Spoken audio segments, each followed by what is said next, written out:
ধরুন একদিন যদি পট করে মরে যায়, না মরবই এমনটা বলছি না, বলছি ধরার কথা। মাথার চারপাশে কত কিছুই তো উড়ে বেড়ায়, কটাকেই বা ধরতে পারি? বেশিরভাগই চুক্কি মেরে বেরিয়ে যায় থাবা ফসকে। তাই বলছি, ধরুন একদিন যদি মরে যাই পট করে, কতটা শোক নেমে আসতে পারে পরিবারে। ঠিক শোক কি নাকি আঘাত? অবলম্বনহীন হবার আঘাত, অর্থনৈতিক অসচ্ছলতার আঘাত। অফিসের সহকর্মীরা ভাববেন আজ এমনি আসেননি বোধহয়, হয়তো শরীরটা একটু খারাপ হয়েছে, বা হয়তো বাড়ির কোনো জরুরি কাজ আছে, ব্যাংকে যেতে হয়েছে, বা ছেলের স্কুল যেতে হয়েছে কোনো কারণে। ওরকম তো হাজারো ঝামেলা থাকেই সব বাড়িতে।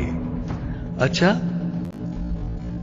আজ ওনাদের বিবাহ বার্ষিকী নয় তো? ও তাই দুটিতে মিলে সিনেমায় গেছেন। লাঞ্চটা নিশ্চয়ই সেরে নেবেন ভালো কোনো রেস্টুরেন্টে। ছেলের জন্মদিনে তো হতে পারে, তা সে যাই হোক না কেন, উনি অফিসে আসলেই কিন্তু সবাই মিলে চেপে ধরতে হবে, আমাদের খাওয়াতে হবে একদিন। বাজারের সবজি মাসিরা আঁচল দিয়ে কপালের ঘাম মুছে ভাববেন, বাবুকে দেখি না যেন অনেক দিন। নাকি আমাদেরই চোখের ভুল, এসেছেন ঠিকই, আমরাই দেখতে পাইনি। যা, তাও কি হয় নাই? বাজারে এসেছেন যখন, তখন সবজি নিশ্চয়ই কিনেছেন। সবজি ছাড়া সংসার চলে নাকি কারো? তাহলে আমাদের ছাড়া আর কার কাছ থেকেই বা সবজি কিনবেন? মাছওয়ালারা অবাক হবেন আরো বেশি। ঘুরে ফিরে যে দু চারটি দোকান থেকে দরদাম ছাড়াই মাছ কিনতাম, মাছ কাটার সময় ওরা আমাকে চা খাওয়াতো। টুকটাক বাক্কা আলাপে আমিও ওদের পরিবারের খোঁজ খবর নিতাম। মাছের আঁশটে গন্ধ ছাড়িয়ে কেমন যেন একটা বন্ধু বন্ধু গন্ধ লাগতো তখন। বেশ কদিন হলো ওরাও আমাকে দেখছে না। টাকা পয়সার হিসেব বুঝে নিতে নিতে ওরাও কি ঘাড় উঁচু করে খোঁজেনি আমাকে বাজারের ভিড়ে?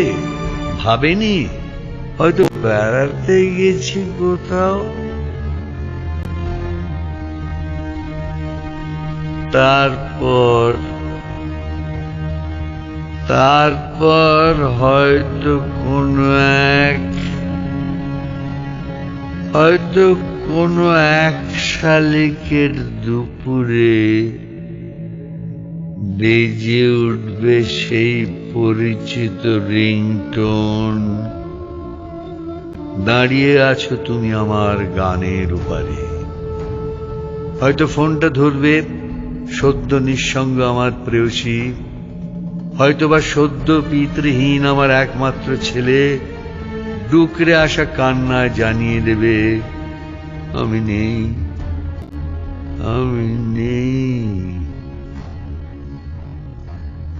আমি নেই, আমি আর নেই। আর আমাকে দেখা যাবে না অফিসে, বাজারে, পাড়ার রাস্তায়, চায়ের দোকানে, নতুন কবিতায়।